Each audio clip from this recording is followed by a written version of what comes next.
Scott Payne is the BC chairperson for the Canadian Federation of Students.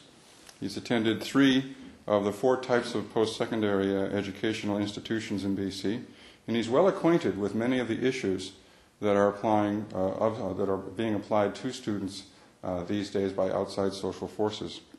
So Scott Payne, come on up and tell us why we should have a free education. Give him a good, nice, humanist warm welcome. For 20 minutes. If we've gone ahead and we've made a collective decision to eliminate those upfront financial barriers of a K-12 education system, then does it make sense to do the same thing for our post-secondary education system? And obviously in my work with the Canadian Federation of Students, I work primarily with post-secondary education students, and the Canadian Federation of Students, both here in British Columbia and nationally, has for many, many years, in fact since its inception in 1981, has been calling for a progressive elimination of the upfront barriers to post-secondary education, primarily in the form of tuition fees, towards moving towards a type of system wherein your socioeconomic background and the amount of, or as I've sometimes put it to folks that I'm talking to, the amount of money that you happen to have in your pocket doesn't determine the educational opportunities that you have in front of you. I am not suggesting, nor does the Canadian Federation of Students propose, that we ought to tomorrow go out and fundamentally restructure the budget of the province and the budget of the country such that we completely eliminate all tuition fees immediately. Some people may advocate for that, and certainly there are arguments that I've heard that have some traction with some individuals about why that would be a good decision to make. But by and large, when we're talking about moving in a particular direction with post-secondary education, we're talking about, again, the eventual elimination of those tuition fees in a progressive manner, so that we go about doing that in a responsible manner economically, so that we can ensure that we don't affect the quality of the education that we're delivering to students both in the province and in the country, and we make sure that we don't run massive deficits or that we don't wind up with a system that we can't sustain in perpetuity and can ensure that not just students in 2006, 2007, but students into the future are able to utilize that system and have access to that system. That there are a number of social benefits that we realize from having an educated population. There is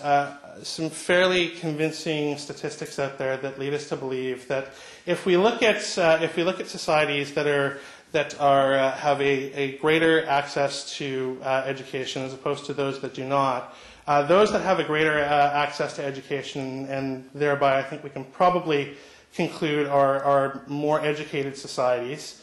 tend to be healthier societies. They tend to be the type of societies that are aware of the way that their bodies function and the way that they, as individuals, interact with the systems around them. They tend to be aware of how having a healthy diet or not having a healthy diet will affect them as organisms, and how they need to get appropriate amounts of sleep and the appropriate balance of work time and leisure time, and all these various things that one will come into contact with, not necessarily if you're just doing a degree in medicine, but just in terms of the types of information that you come into contact with and the kinds of critical thinking that one develops when one is pursuing a post-secondary education and is generally able to access different avenues of education. And so a society that tends to have a greater accessibility to education tends to have greater accessibility to all this information, and will integrate all this information into the way that they live their lives and generally wind up being a healthier society.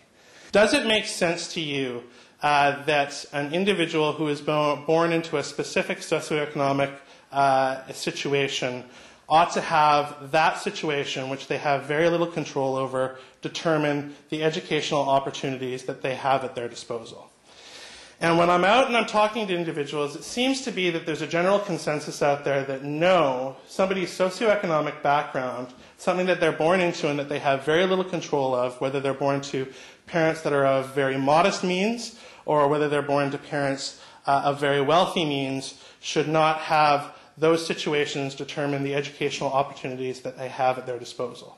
And so when we look at what the primary determinant about those opportunities are for those individuals, what we will find, and what certainly research and studies have found, is that It's again, those upfront financial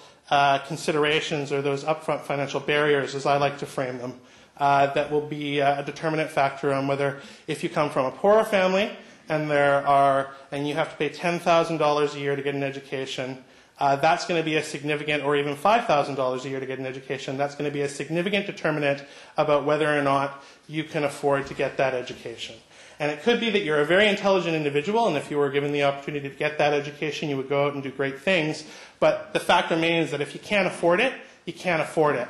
And is that an appropriate way to determine who gets an education and who doesn't get an education? The reverse is true. Just because you happen to be born into a family where the idea of $5,000 a year in tuition fees is not any big deal, does that mean that you automatically should have access to those educational opportunities? And that doesn't make sense to me. What makes sense to me is that, again, those people who have demonstrated an aptitude and a desire to go out and get an education to create a prosperous future for themselves and to be a productive member of society ought to have the ability to get that education and create that kind of future for themselves. Thank you very much.